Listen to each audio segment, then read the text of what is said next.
కి వాళ్ళు వెళ్ళి పరిశీలిస్తే మొత్తం తారుమారైపోయిన పరిస్థితి మారిపోయింది. Altered the scene of offence అన్న పదాన్ని ఉపయోగించారంటేనే అంటే అక్కడ కొంత కవరప్ చేసే ప్రయత్నం జరిగింది అన్న అనుమానాన్ని సిబిఐ పరోక్షంగా వ్యక్తం చేసింది. అక్కడ స్థానికంగా ఉన్న బాధితురాలి సహచరులు, ఇతర వైద్యులు వారంతా కూడా పోస్ట్ మార్టంని వీడియోగ్రఫీ చేయాలని పట్టుబట్టిన తర్వాతనే వీడియోగ్రఫీ చేశారు.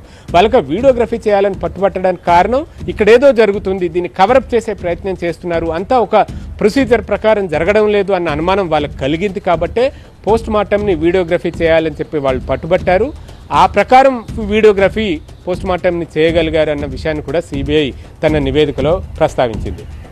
ఇంకా బెంగాల్ పోలీసులు అంతా తాము ప్రొసీజర్ ప్రకారమే చేశామని చెప్పుకొస్తున్నప్పటికీ సుప్రీంకోర్టు మాత్రం చాలా ఆగ్రహాన్ని వ్యక్తం చేసింది, తీవ్ర అసహనాన్ని వ్యక్తం చేసింది. తమ 30 ఏళ్ల చరిత్రలో ఎప్పుడు కూడా ఈ తరహా వైఖరిని పోలీసులు